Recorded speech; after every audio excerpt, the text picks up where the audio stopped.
Vamos abrir a Bíblia no Evangelho de Mateus, capítulo de número 15. Nós vamos ler a parte final desse capítulo e também vamos ler do capítulo 16, do versículo 1 ao 12. Portanto, nós vamos ler capítulo 15, do versículo 29 ao 39, compreendendo o término do capítulo 15, e depois iniciando no capítulo 16, indo do versículo 1 até o versículo de número 12. Eu vou proceder à leitura, os irmãos acompanham a leitura atentamente. Diz assim o texto bíblico que vem da parte do Senhor. Partindo Jesus dali, foi para junto do mar da Galileia, e subindo ao monte, assentou-se ali. E vieram a ele muitas multidões, trazendo consigo coxos, aleijados, cegos, mudos e outros muitos, e os largaram junto aos pés de Jesus, e ele os curou. De modo que o povo se maravilhou ao ver que os mudos falavam, os aleijados recobravam saúde, então glorificavam ao Deus de Israel. E chamando Jesus os seus discípulos, disse: tenham compaixão dessa gente, porque há 3 dias que permanece comigo e não tenho o que comer, e não quero despedi-la em jejum, para que não desfaleça pelo caminho. Mas os discípulos lhe disseram: onde haverá nesse deserto tantos pães para fartar tão grande multidão? Perguntou-lhes Jesus: quantos pães tendes? Responderam: 7 e alguns peixinhos. Então, tendo mandado o povo assentar-se no chão, tomou os 7 pães e os peixes, e dando graças, partiu e deu aos discípulos, e estes ao povo. Todos comeram e se fartaram, e do que sobejou recolheram 7 cestos cheios. Ora, os que comeram eram 4.000 homens, além de mulheres e crianças. E tendo despedido as multidões, entrou Jesus no barco e foi para o território de Magadã. Aproximando-se os fariseus e os saduceus, tentando, pediram-lhe que lhes mostrasse um sinal vindo do céu. Ele, porém, lhes respondeu: chegada a tarde, dizíeis: haverá bom tempo, porque o céu está avermelhado. E pela manhã, hoje haverá tempestade, porque o céu está de um vermelho sombrio. Sabeis, na verdade, discernir o aspecto do céu, e não podeis discernir os sinais dos tempos? Uma geração má e adúltera pede um sinal, e nenhum sinal lhe será dado, senão o de Jonas. E deixando-os, retirou-se. Ora, tendo os discípulos passado para o outro lado, esqueceram-se de levar pão. E Jesus lhes disse: vede e acautelai-vos do fermento dos fariseus e dos saduceus. Eles, porém, discorriam entre si, dizendo: é porque não trouxemos pão. Percebendo-o, Jesus disse: por que discorreis entre vós, homens de pequena fé, sobre o não terdes pão? Não compreendeis ainda, nem vos lembrais dos 5 pães para 5.000 homens, e de quantos cestos tomastes? Nem dos 7 pães para os 4.000, e de quantos cestos tomastes? Como não compreendeis que não vos falei a respeito de pães, e sim acautelai-vos do fermento dos fariseus e dos saduceus? Então entenderam que não lhes dissera que se acautelassem do fermento de pães, mas da doutrina dos fariseus e dos saduceus. Meus amados irmãos, o Alzheimer é uma doença degenerativa e progressiva do cérebro, onde aquele que sofre de tal mal vai perdendo a memória. E o interessante é que, quando nós observamos esse problema, nós encontramos normalmente alguém que nós conhecemos, que já passou no nosso círculo social, alguém que já tenha sofrido ou sofre deste mal. É uma doença degenerativa do cérebro que traz complicações tanto para a memória, como eu disse, quanto para outras faculdades cognitivas, para outras realidades circunscritas à capacidade cognitiva. Estima-se que atualmente no mundo inteiro existam 50 milhões de pessoas que sofram de Alzheimer. E há uma outra estimativa de que em 20 anos esse número dobrará, sendo 100 milhões de pessoas que sofrerão desse flagelo. Isso por duas perspectivas. A primeira delas é porque a expectativa de vida cada vez mais cresce, porque o avanço científico de tratamento de saúde faz com que as pessoas envelheçam mais e a condição de vida ao término da mesma acaba sendo precária, porque o homem não foi feito para viver tanto tempo e assim nós temos esse problema. Mas além disso, também por causa do aumento populacional, por causa do crescimento populacional. Alguns não sofrem desse mal, mas esquecem com muita facilidade, né, as coisas. Eu sou um destes. E eu acredito que a mim se somam vários outros homens. Eu acho que esse é um problema próprio masculino. Você chega em casa, não sabe onde você colocou a chave, você esquece a data de aniversário de casamento. Eu acho que talvez você já tenha identificado seu marido com um problema de esquecimento igual à minha pessoa, ou talvez seja só eu mesmo e eu estou querendo justificar aqui dizendo que outros têm esse problema. Mas eu sou um desses que se encontram no grupo daqueles que esquecem mais. Todos nós esquecemos, mas tem aqueles que se esquecem mais. E talvez eu esteja nesse grupo. Inclusive, eu estava escrevendo esse sermão, e fiz isso em 2 dias. No dia eu estava aqui na igreja, escrevi o sermão, depois fui para casa. Ao sair no outro dia para vir à igreja, e como eu saio e me preparo para passar o dia fora, eu procurei o meu cartão de crédito, né?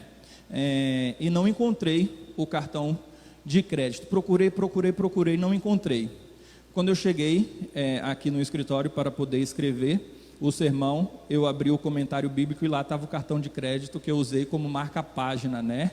E depois, quando eu falei para a Kelly falou: imagine se pega aquele livro e coloca na estante, ia perder e só ia encontrar quando fosse olhar o livro novamente. E eu até já esqueci a senha desse mesmo cartão de crédito, só para vocês terem ideia, que eu uso quase todos os dias. Só para vocês terem ideia, o lapso de memória que às vezes eu tenho. Parece um pouco com aquela história que eu acho que eu já contei aqui uma outra vez, de um rapaz que estava conversando com um amigo e disse o seguinte: olha, eu fui no médico e ele me passou um remédio que eu não esqueço mais as coisas. É mesmo? Como é o nome do remédio? Aí ele: o nome do remédio, como é mesmo o nome do remédio? Como é o nome daquela flor que os namorados dão para as namoradas? Rosa, isso mesmo. Rosa, amor, como é mesmo o nome do remédio que o médico me passou? Então, provavelmente você já tenha vivenciado com alguém que esquece as coisas, né? Eu sei de muitos irmãos que já se esqueceram até de filhos dentro do carro e tantas outras coisas mais. Eu sei que estas questões de esquecimento, em alguns contextos, até se tornam engraçadas. E eu sei que muitos se identificaram comigo. Depois a gente pode conversar e você me relata um pouco do seu esquecimento. Todavia, nessa introdução, eu gostaria de falar sobre essa questão de esquecimento, associando a uma realidade que nós não podemos esquecer. Porque de todos os esquecimentos que alguém pode ter, o pior esquecimento, o esquecimento mais crasso, é quanto à questão do esquecimento daquilo que é espiritual, das verdades espirituais que foram ditas pelo Senhor Jesus. Esses esquecimentos, que são esquecimentos até naturais para a vida, eles trazem algumas complicações na nossa vida, mas quando alguém esquece a verdade espiritual e verdadeira do Evangelho, nós estamos em maus lençóis. E nós sabemos que para gravarmos na memória fatos importantes, nós temos que fazer algum esforço e nós precisamos até repetir, trabalhar a mente para não esquecermos aquilo que é importante. É só você pensar no conteúdo lá do colégio, lá da faculdade, que o professor exige que você estude para responder a prova adequadamente. Aí o que é que você faz? Você vai durante a noite, se aplica, lê, relê, estuda e grava. Com qual intenção? de ser aprovado naquela matéria. Então você precisa de um esforço, você precisa se esforçar para lembrar daquilo que você considera importante.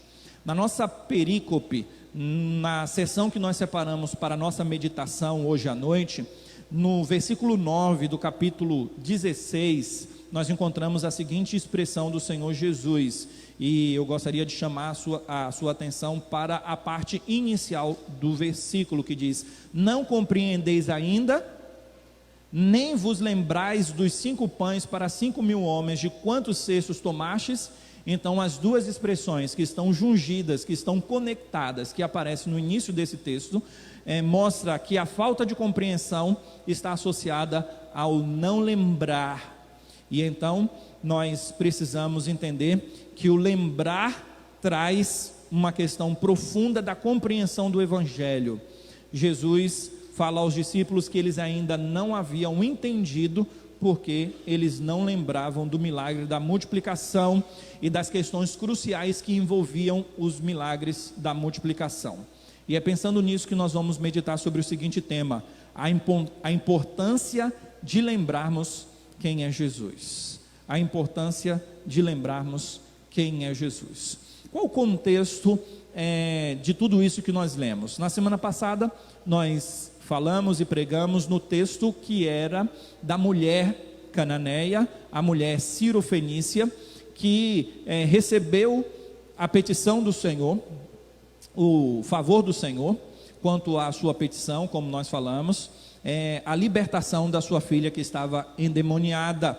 E nós encontramos depois Jesus saindo daquela região, indo para a região norte do Mar da Galileia, e ali o Senhor Jesus passa um bom tempo. Inclusive o texto fala que há 3 dias ele estava ali com aquela multidão não se dispersava, e estava já há 3 dias no mínimo ali com Jesus. Pode ter sido um tempo maior, mas no mínimo 3 dias de forma direta, intensa, e Jesus tem compaixão deles, e Jesus cura cada um deles, mas não quer despedi-los a fim de que eles fossem andando pelo caminho e desfalecessem. E aí então o Senhor Jesus realiza o segundo milagre da multiplicação de pães e peixes, que nós encontramos o primeiro no capítulo 14 desse mesmo evangelho, e pregamos esse texto recentemente. A finalidade deste milagre é apontar para Jesus, e não só deste milagre, mas de todos, mas de forma mais especial. Esse milagre ele é diferenciado porque, e eu já preguei isso quando falei no capítulo 14 do Evangelho de Mateus, porque nós temos aspectos ímpares ali no texto, no relato, e nós temos aqui especificamente uma glorificação por parte daqueles que são curados ao Deus de Israel, reafirmando aquilo que a mulher cirofenícia havia dito: esse é o filho de Davi. E nós encontramos essa perspectiva de um milagre diferenciado. Inclusive nós paramos aqui no versículo 12 do capítulo 16, mas a perícope ela é maior. Nós vamos abordar isso na semana que vem, se assim o Senhor nos permitir. Mas logo em seguida o Senhor Jesus vai perguntar para os discípulos sobre a opinião popular, o que as pessoas dizem a respeito de mim, quem eu sou para essas pessoas. E então ali há várias respostas, e por fim Jesus se dirige aos discípulos e diz: quem eu sou para vocês? E aí Pedro dá aquela afirmação de que o Senhor Jesus era o Cristo, o Filho de Deus vivo. Então tudo isso está conectado à pessoa de Cristo, quem Ele é e o que Ele veio fazer. E a partir daquele momento então o Senhor Jesus começou a ensinar que Ele haveria de padecer e sofrer e ser crucificado e ressuscitar, o que até então aqui no capítulo 16 nós encontramos essa expressão, mas até então aqui Jesus não havia dito que Ele morreria na cruz e ressuscitaria. No capítulo 16 é que Ele começa a explicar isso a partir da compreensão maior de quem é Jesus. Então é dentro dessa perspectiva que nós encontramos todo esse texto. E os fariseus e os saduceus, eles se uniram para tentar o Senhor Jesus e para demover a fé daqueles que estavam ao redor do Senhor Jesus quanto ao fato dele ser o Messias. E é por isso que o texto diz que, tentando, eles pediram um sinal. E nós temos, portanto, essa perspectiva de quem é Jesus, o que Ele fez deve nos lembrar quanto a quem Ele é. E quem ele é? Ele é o Cristo, o Filho de Deus vivo, e é por isso que nós precisamos lembrar daquilo que nos foi dito. Quando nós olhamos, por exemplo, para a segunda multiplicação de pães e peixes, que está na nossa perícope, que está aqui na seção que nós delimitamos para a explanação do nosso sermão hoje à noite, nós encontramos quase que uma cópia do primeiro milagre. Lógico que há uma quantidade de pães diferente, regiões diferentes, uma quantidade de cestos recolhidos, uma quantidade de pessoas, existem aspectos que diferenciam, mas a cadência do relato de Mateus se assemelha muito de uma realidade e da outra. É por isso que eu não vou me abordar esse texto como eu abordei da outra forma, em minúcias e detalhes, porque eu já preguei esse aspecto, e eu acredito que o problema da falta de memória só está na minha pessoa, né? Eu acredito que vocês lembram do sermão tudo direitinho, cada ponto, cada detalhe, então é por isso que eu não vou relatar. Mas se você tiver alguma dificuldade igual a minha, nós temos gravado, né, o sermão, você pode ir lá e relembrar. Até eu que prego, de vez em quando eu esqueço e preciso ir lá relembrar. Mas o interessante desse relato da multiplicação de pães e peixes é que Jesus chega para os discípulos e no versículo 32 e diz: eu não quero despedir essa multidão em jejum para que não desfaleça pelo caminho. E qual foi a resposta dos discípulos quanto a isto? Eles dizem: mas será que haverá nesse deserto tantos pães para alimentar essa tão grande multidão? Olha qual é a resposta deles. A pergunta é: por que será que os discípulos fazem essa pergunta para Jesus? Será que eles não se lembravam do que há tempo atrás Jesus havia feito?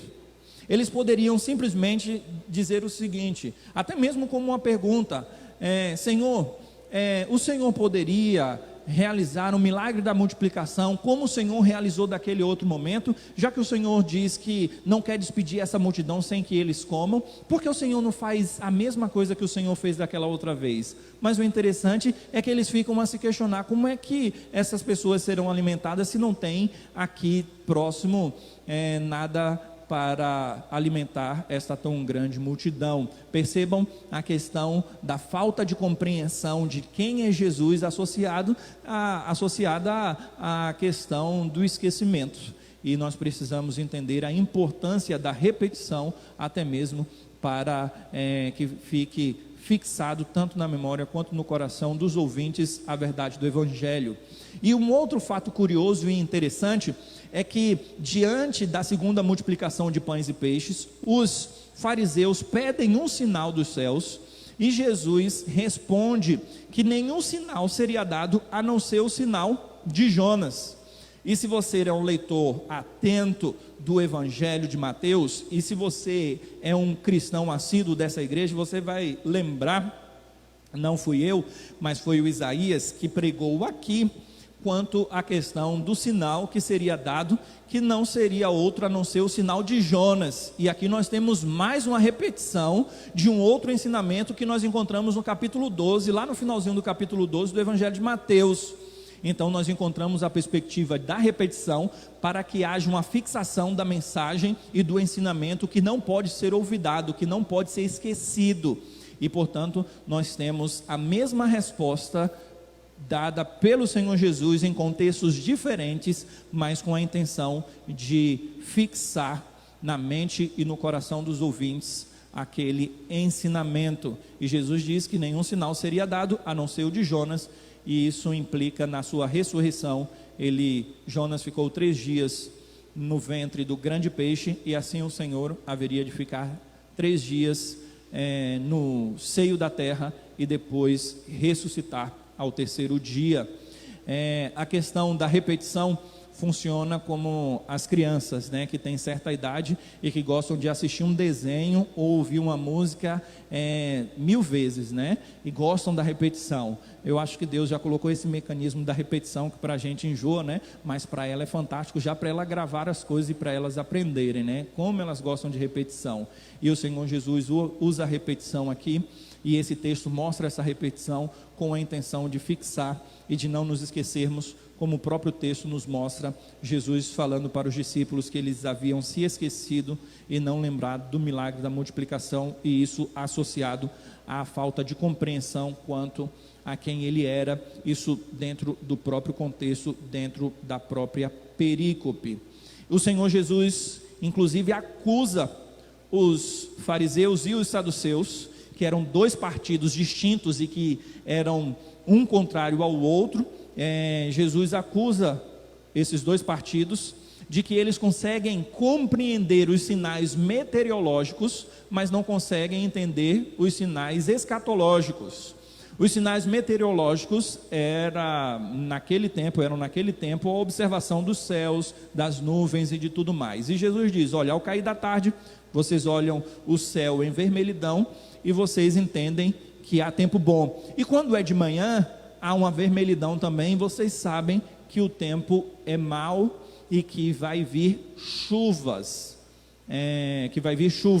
E então, dentro desse aspecto, Jesus diz: vocês conseguem discernir os sinais do tempo meteorológico, mas vocês não conseguem discernir os sinais do tempo de forma escatológica. Jesus falando que ele é o Messias, o prometido, e os milagres já era um apontamento, os milagres já eram um apontamento de que ele era o Messias, de que ele era o Salvador e de que ele se encarnou. E portanto a inauguração do reino, o sinal do tempo, da vinda e da chegada do Messias estava nas obras que ele realizava, e isso já deveria fazer com que houvesse uma compreensão por parte deles quanto à questão da sua chegada e da sua pessoa, sendo ele o Messias, o Cristo, o Filho do Deus vivo. E como estava associado à questão da multiplicação de pães e peixes, estava muito próximo do evento, Jesus diz: acautelai-vos do fermento dos fariseus. E eles não entenderam o que Jesus já vem ensinando ao longo do tempo, e Jesus é expert em ensinar por meio de metáforas. E Jesus está dizendo, portanto, que o fermento não é literal, como eles achavam. Olha, mas sobraram os pães lá, mas nós não trouxemos nenhum pão aqui para o barco. Porque ele está falando para a gente tomar cuidado com o fermento fariseu. Será que algum fariseu foi que fez aquele pão lá? Houve a multiplicação? O que é que o Senhor Jesus está querendo dizer com isso? Eles discorriam sobre o fato de não terem pão.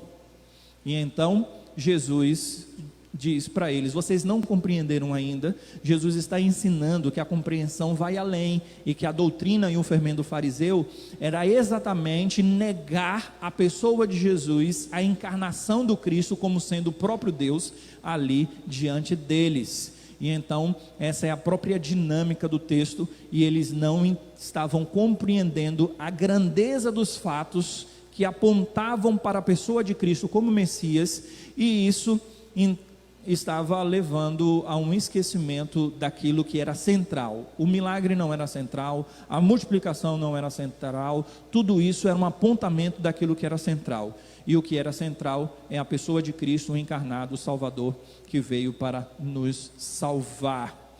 E agora nós precisamos caminhar no texto para entendermos algumas aplicações que são necessárias aqui em toda a nossa prédica.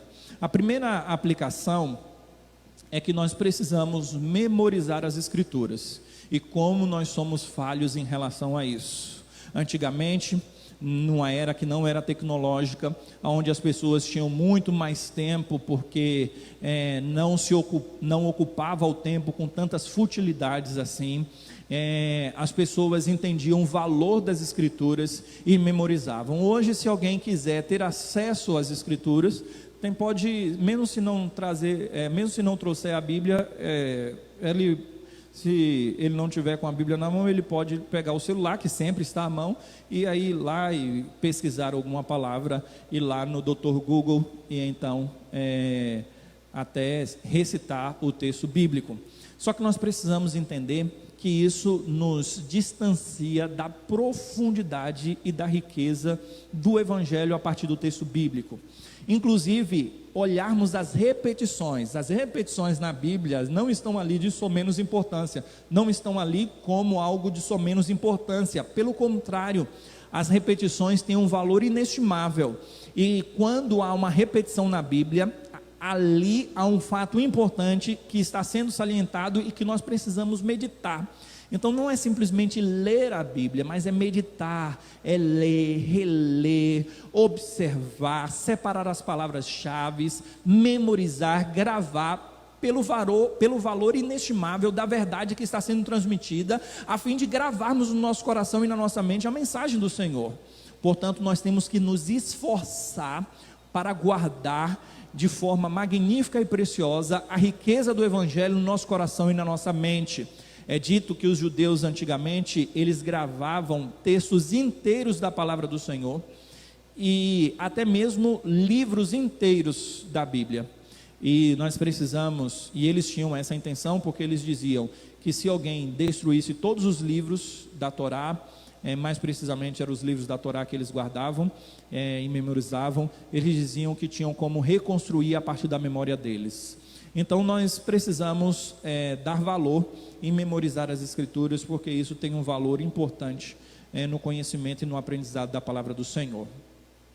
O Senhor Jesus diz para os 12, e aqui tem uma outra aplicação: acautelai-vos dos fermentos dos fariseus. E a aplicação e a lição que eu gostaria de trazer é que a igreja, e principalmente os líderes, precisam ter cuidado com a doutrina. O interessante é que Jesus está falando exatamente para aqueles que seriam os primeiros líderes da igreja e os líderes mais influentes da igreja. E Jesus se refere a estes como aqueles que deveriam ter cuidado com a doutrina dos saduceus e dos fariseus. É interessante isso, por quê? Porque de uma forma de aplicação, muitos pastores, muitos presbíteros, muitos diáconos não são afeiçoados à doutrina e acabam deixando de lado esse caráter de estudo doutrinário, e acaba que doutrinas perniciosas adentram o seio da igreja porque não há um treinamento teológico adequado por parte da liderança, não há um cuidado adequado. E nós precisamos entender que se os 12 precisavam se acautelar, quanto mais nós precisamos estudar, entender, para que as doutrinas errôneas e perniciosas não entrem de forma sorrateira na igreja e venham destruir a igreja. Portanto, a igreja ao longo dos anos foi infestada por doutrinas errôneas e esdrúxulas, e isso acontecia na sua maioria por parte dos líderes, porque eles tinham influência e eles então arrebanhavam um grupo significativo de pessoas.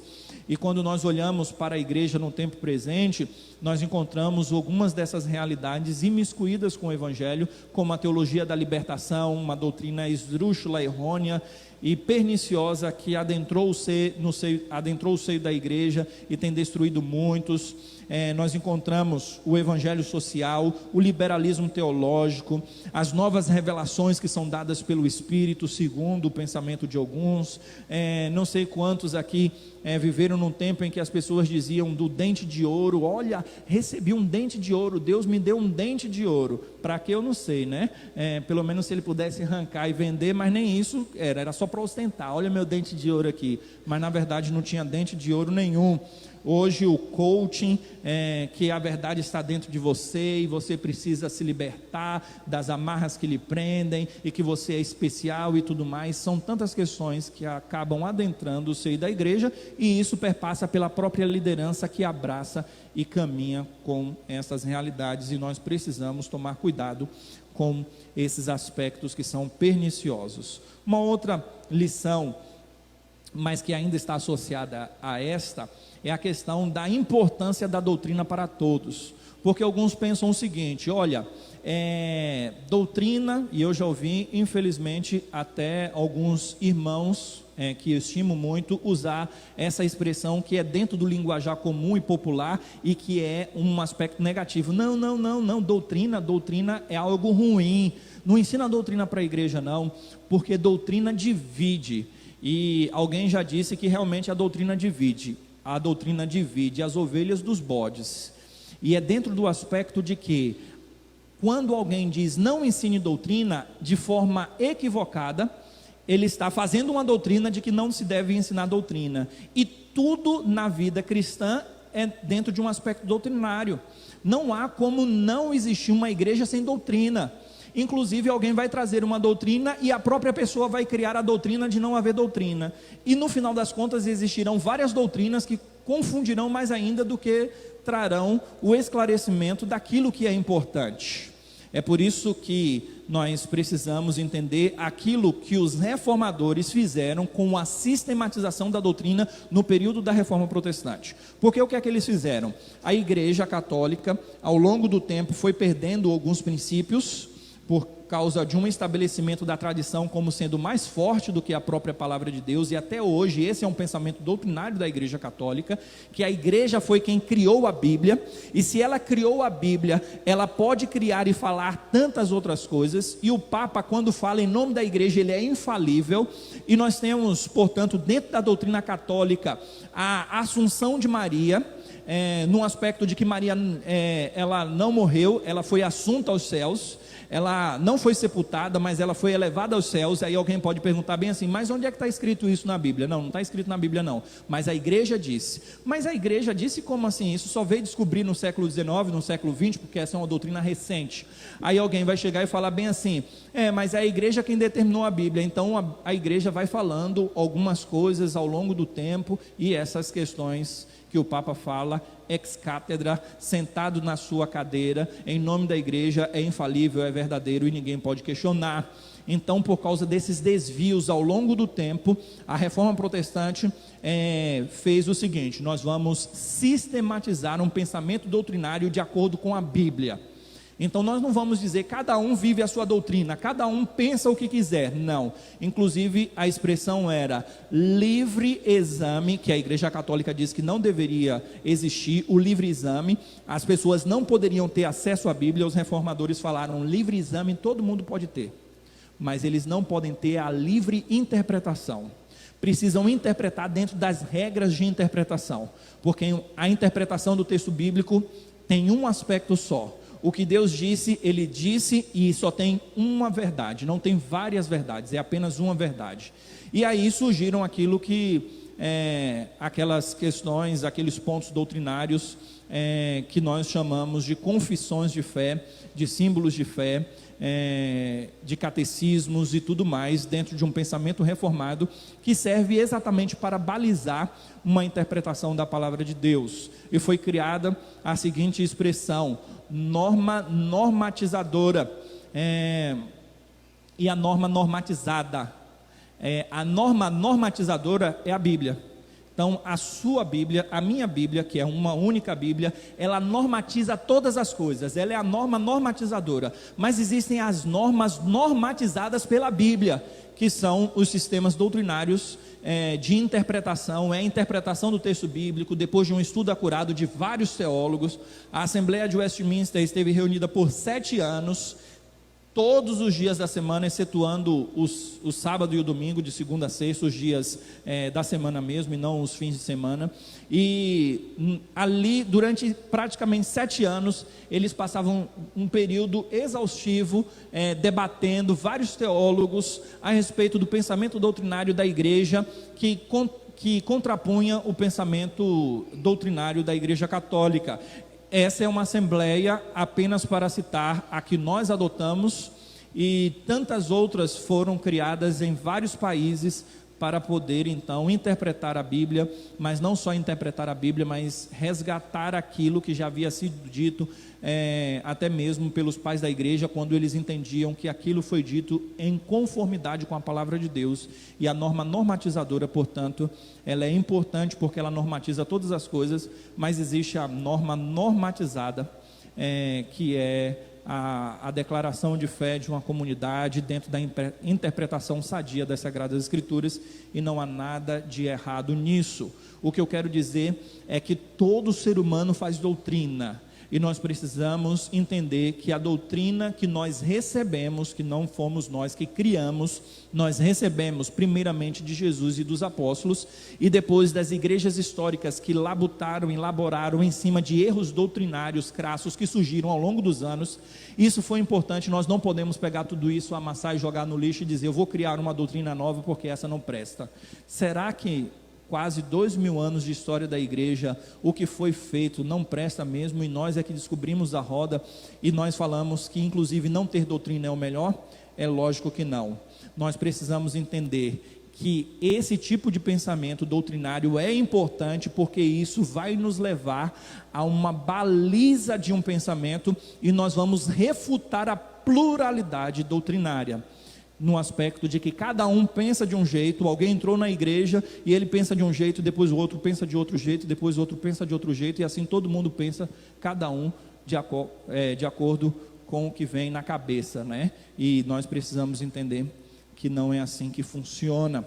Uma outra questão é que nós sempre teremos doutrinas falsas e doutrinas errôneas, ainda dentro dessa lição, dessa aplicação, trazendo um desdobramento, porque alguns podem pensar o seguinte: então se a gente fizer um esforço para ensinarmos o que é correto, permearmos o mundo com a palavra do Senhor, entendendo que aquilo que nós estamos ensinando é correto, então a gente vai levar aqueles que são cristãos a um pensamento adequado. Não, o apóstolo Paulo, ele enfrentou desvios doutrinários dentro da igreja que ele mesmo plantou. O Senhor Jesus encontrou um grupo que era religioso, os judeus, o povo de Deus. Esses também tinham um ensinamento doutrinário errôneo, e aqui nós encontramos uma questão que sempre aconteceu e sempre vai acontecer. O mundo é permeado por doutrinas errôneas, é permeado pelas heresias. Se você for lá no Google, digitar abusos da igreja ou qualquer coisa dessa natureza, você vai ver cada coisa que você vai olhar assim e falar bem assim: misericórdia, eu não acredito que esse negócio acontece no século 21. E quando nós olhamos tais realidades, nós podemos entender o seguinte: os desvios doutrinários sempre existiram e sempre existirão, e nós precisamos entender que inclusive um pensamento doutrinário fixo vai rechaçar outras doutrinas as quais nós consideramos errôneas. Devemos observar os sinais dos tempos escatológicos. Esta é a outra aplicação, a outra lição que eu gostaria de trazer. Existia um ditado antigamente que dizia assim: à tarde o céu vermelho agrada o marinheiro, de manhã a mesma coisa é motivo de temor. Quando antigamente, e é o que Jesus está falando aqui, quando antigamente as pessoas olhavam para o céu e viam no entardecer o céu vermelho, então é simplesmente por causa do pôr do sol, que trazia, aqui no Tocantins nós temos um céu vermelho bonito, né, quando está o sol se pondo, mas durante o dia, aquela mesma cor, o céu vermelho, era problema, era sinal de chuva. Por quê? Porque quando nós olhamos para o céu e o céu está limpo e o sol está brilhando, você não vê nada vermelho, você vê ofuscando o seu olho aquela luz. Mas quando está tudo nublado e ali há uma vermelhidão, então é sinal de chuva. É isso que o Senhor Jesus está falando. Naquela época era assim que as pessoas identificavam a meteorologia. Hoje em dia a pessoa pega o celular, né, vai lá, meteorologia, olhar o tempo para amanhã, né, até 3 dias você consegue ver mais ou menos, né? Aqui em Palmas ninguém fica vendo meteorologia, todo mundo sabe que é sol, sol, sol o ano todo, né? Ninguém precisa olhar para a meteorologia, mas o ser humano sempre olhou para o tempo a fim de identificar como e o que virá daqui a pouco. Então olha, como é que vai ser o dia amanhã? Eu preciso me preocupar em levar uma roupa de frio, eu preciso me preocupar em levar uma sombrinha, um guarda-chuva, eu preciso me preocupar com o tempo. Em uma cidade onde há muita oscilação, as pessoas estão sempre buscando isso para saber o futuro, e é possível entender através dos sinais o que está por vir. Jesus está dizendo o seguinte: eu estou realizando, em outras palavras, não é nesses termos, mas já a interpretação do texto mostra o seguinte: os sinais dos tempos, que vocês não conseguem entender, judeus, fariseus e saduceus, judeus aqui são os fariseus e os saduceus, que é o seguinte: olha todos esses milagres que vocês estão vendo, vocês ainda estão me pedindo um sinal, tudo isso deveria abrir os olhos de vocês, porque ninguém realiza isso. E se eu estou realizando tudo isso, e a minha mensagem é de que o reino de Deus é chegado, vocês deveriam dar crédito a essa mensagem, porque se vocês acreditam no tempo a partir dos sinais, por que não acreditar na minha fala a partir dos sinais que eu realizo? E aí a aplicação para nós no tempo presente é que existem sinais da segunda volta do Senhor, e sinais que estão descritos na Bíblia, quanto à questão de guerras e de tantos outros aspectos mais. Depois você pode ler, vai demorar um tempo ainda para chegar, mas se você tiver curiosidade, você pode ler o finalzinho do capítulo de Mateus, o finalzinho do livro de Mateus, lá no capítulo 24, ali naqueles textos, nas suas intermediações. Pode ler Apocalipse também. Se tiver alguma dificuldade de entender, pergunte para outra pessoa, não venha para mim, espere até eu pregar Apocalipse, aí eu me preparo mais para dar uma resposta para você. Mas o que eu estou querendo dizer é o seguinte: Deus deixou sinais quanto à segunda vinda do Senhor Jesus, e Ele disse que haveriam sinais da sua segunda vinda, e as pessoas estão negligenciando esses sinais. Precisamos entender que existem sinais meteorológicos, mas o Senhor nos chamou a atenção para os sinais escatológicos, e nós devemos estar atentos e não desprezarmos, porque assim como alguém se prepara sabendo se vai ter sol ou chuva, de acordo com os sinais meteorológicos, nós também devemos nos preparar quanto aos sinais escatológicos, devemos estar preparados para a vinda do Senhor. Um outro aspecto de aplicação é que não deve existir unidade no erro. Os fariseus e os saduceus eram dois grupos distintos e que se degladiavam constantemente. Um brigava com o outro e um era contrário ao outro, mas os dois se unem no erro. Então muitos falam o seguinte: nós vamos nos unir, mas não deve haver união para aquilo que é ruim. A união para o erro doutrinário não é premissa para algo que é positivo. Os católicos inclusive dizem isso: nós somos apenas uma igreja. As igrejas evangélicas e protestantes são várias, e aí eles dizem que são a verdadeira igreja porque são uma única igreja. Mas existe uma questão aqui, e essa questão é que não deve existir união no erro. Se alguém tiver errado, não é debaixo da égide e do pressuposto de que há unidade, que essa unidade deve permanecer. Nós não podemos nos associar diante do erro. O erro doutrinário é um erro destrutivo, e o próprio Senhor Jesus diz: acautelai-vos dessa doutrina, no caso dos fariseus e dos judeus. Paulo combate veementemente aqueles que são heréticos no seu tempo, e portanto nós não devemos imiscuir a verdade com o erro, porque isso destrói a verdade por completo. E nós encontramos uma outra aplicação que eu gostaria de trazer a partir do pedido do sinal. É porque hoje em dia existem pessoas que pedem sinais modernos, são pedidos de sinais modernos. Senhor, se o Senhor me ama mesmo, que isso aconteça, que aquilo aconteça. Meus amados irmãos, qualquer pedido de sinal se torna muleta para a nossa fé. Você quer saber se Deus lhe ama e você pede sinal? Não faça isso. Deus já lhe ama, lhe salvou, e nós temos isso declarado nas Sagradas Escrituras. Hoje as pessoas querem sinais para ver, a fim de acreditarem, mas nós temos a Bíblia, temos a verdade do Evangelho, e o sinal aponta exatamente para uma muleta, a fim de tentarmos crer naquilo que nosso coração tem dificuldade de crer. Se nós temos dificuldade de crer, não peça sinal para crer, olhe para a Bíblia, leia a palavra de Deus e veja o que Ele já disse, e assim você vai ser fortalecido pelo Senhor e pela força do poder. E Jesus já deu provas cabais do amor dele para conosco. E as dificuldades não devem ser encaradas como algo que caminha no sentido contrário do cuidado e do amor dele para conosco.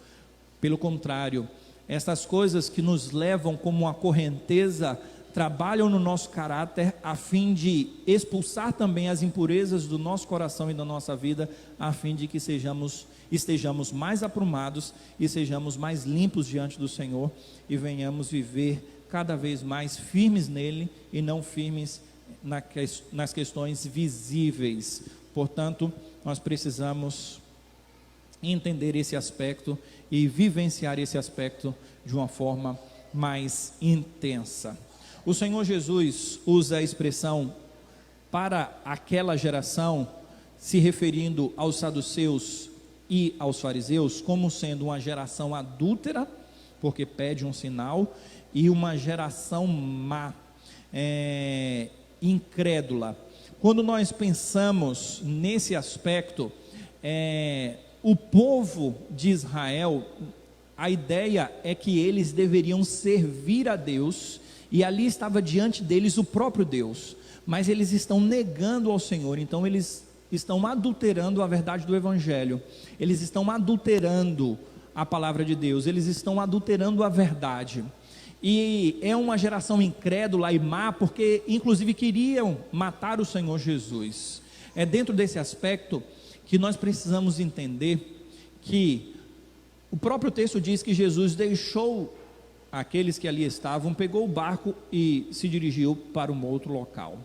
E assim acontece para uma geração má, corrupta, adúltera e incrédula. O Senhor nos lança para fora dele, mesmo sendo religiosos, porque eles eram religiosos, e nós precisamos nos aprofundar no conhecimento da verdade do Senhor, para rechaçarmos as heresias, e para nos aproximarmos mais e mais de Deus, e amarmos ao Senhor Deus. E é por isso que uma pequena heresia, ela é tão perniciosa, que ela precisa ser retirada, lançada fora. E a expressão que Jesus usa para as heresias e para o erro doutrinário é o fermento dos fariseus. E o que era o fermento? O fermento, como até hoje é uma porção que é colocada na massa, para que aquela massa seja levedada, para que aquela massa, ao receber o fermento, cresça, e aquela massa ela é modificada pelo pouco fermento que é introduzido. A massa ela é mudada por completa. É por isso que há uma expressão bíblica dizendo que um pouco de fermento leveda toda a massa. E a ideia que Jesus fala do fermento é dentro desse aspecto. Eles têm a Torá, eles têm a lei de Deus, mas eles introduzem um fermento errôneo em tudo aquilo que eles têm e que é verdadeiro, e isso destrói por completo. Então a ideia e a aplicação, quando o Senhor fala sobre o fermento, é que o fermento tem um poder de destruir a partir de uma pequena pitada, destrói o todo. E você pode pegar a verdade do Evangelho de forma massiva, mas se você introduzir um pouquinho de veneno, um pouquinho de fermento, isso já destrói tudo. É por isso que alguém pode falar bem assim: olha, mas no nosso conceito doutrinário nós temos tantas coisas positivas, só nesse ponto aqui que a gente tem um errozinho.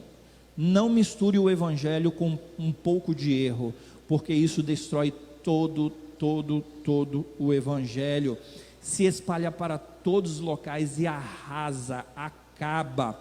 O impuro contamina o que é puro. Ser cristão e ao mesmo tempo ser evolucionista, é impossível haver essa conciliação. Ser cristão e ao mesmo tempo ser marxista, não, é um pouco de marxismo, destrói totalmente. Ser cristão e ao mesmo tempo supersticioso, não, eu preciso receber a rosa ungida, né? E eu preciso ungir a minha carteira, eu preciso ter alguma coisa que eu vou pegar, colocar ali um trevo de 4 folhas e tal, coisas dessa natureza. Não, eu vou me apegar a isso, eu preciso alguma coisa para me apegar.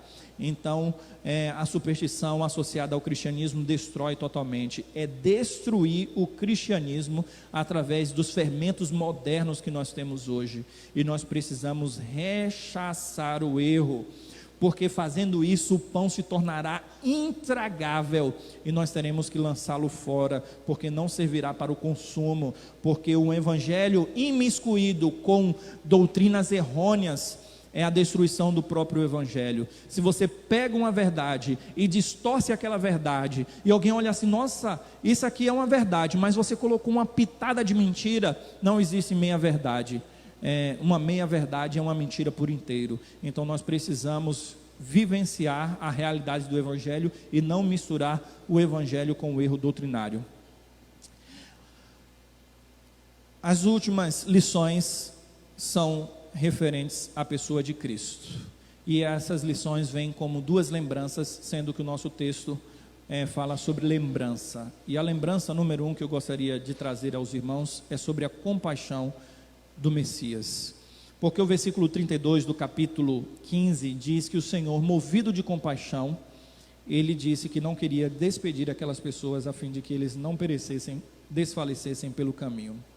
Jesus tem compaixão daquela multidão, Jesus tem compaixão de todos nós, e é por isso que nós devemos adentrar numa relação de fé e de esperança e de confiança, para que possamos desfrutar da eterna compaixão do Senhor Jesus. Não se esqueça de que Deus, Ele tem compaixão, Jesus tem compaixão, e a compaixão dele se manifestou em curas, mas a maior compaixão que Jesus pode ter é manifestar a cura da nossa alma, a salvação que nós tanto precisamos.